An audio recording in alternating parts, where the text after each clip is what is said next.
तो दोस्तों यदि इस प्रकार के सवाल आते हैं तो आपको परेशान बिल्कुल नहीं होना है। इस प्रकार के सवालों को सॉल्व करना बहुत ही आसान होता है। सिर्फ और सिर्फ इसमें कुछ कंडीशन होती हैं। तो काइडी में कोई भी सवाल होते हैं तो सबसे पहले तो आपको वर्ग याद चाहिए होते हैं। अगर आप वर्ग याद नहीं होते हैं तो फिर इनको क्या करना पड़ता है कि इनका अलग से अपन रफ्कार में गुणनखंड कर लेते हैं। तो इनका गुणनखंड करके जोड़ा के जोड़ा बना के बाहर निकाल देते हैं। तो जैसे कि इस प्रकार का सवाल दिया गया है तो अपन को क्या कहना है। देखो ये प्लस प्लस में अगर संख्या दी गई हो तो हम क्या कहते हैं सबसे पहले।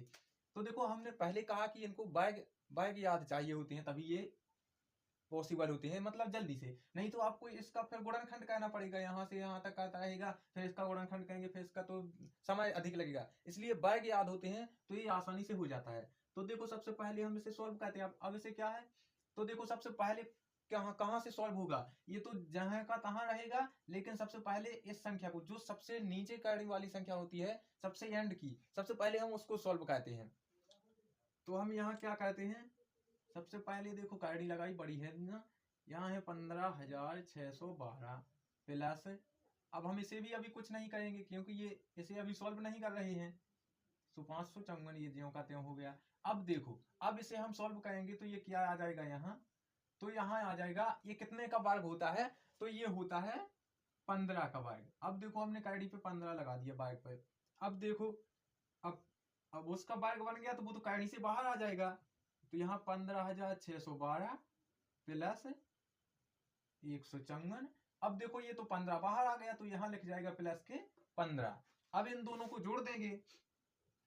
सो दोस्तों अब इन दोनों को जोड़ा हमने, यहाँ हो गया 15,612 प्लस करणी के अंदर ही जुड़ेगा वो तो यहाँ हो गया 549 5 1 6 1 169। अब हमको ये देखना है कि 169 किसका वर्ग है, किसका वर्ग 169।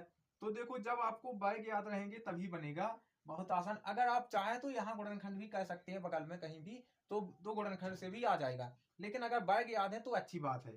तो यहाँ 15,625 प्लस, अब देखो ये होता है 13 का वर्ग। तो हम यहाँ 13 का स्क्वायर कर देंगे। अब जैसे ही 13 का स्क्वायर किया तो यहाँ क्या हो जाएगा, 13 बाहर आ जाएगा।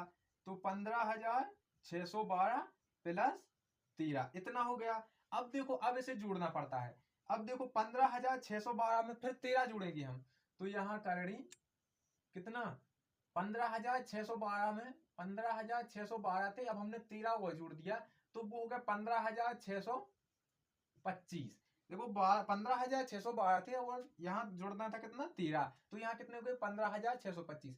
अब देखो इसमें भी ये भी किसी का वर्ग है। अगर ऐसे याद नहीं बन रहा है तो हम आपको पहले बता रहे हैं, अगर सीधा वर्ग नहीं आता है तो आप इसे रफ्कार में गुणनखंड कर लेंगे तो आराम से आ जाएगा। तो हमको तो वर्ग पता है तो हम इसे सीधा वर्ग कर देंगे। तो ये होता है 125 का वर्ग। अब 125 का वर्ग होता है तो 125 बाहर आ गया, करणी से बाहर आ गया, जब वर्ग हटेगा तो करणी से बाहर आ जाएगा। तो ये हमारा आंसर हो जाएगा। तो दोस्तों उम्मीद करते हैं कि यदि इस प्रकार के सवाल अगर एग्जाम में आएंगे तो आप भी आसानी से इसे कर आएंगे। अगर आपको कहीं इसमें समझ में नहीं आया है तो आप आराम से कमेंट करके बता सकते हैं।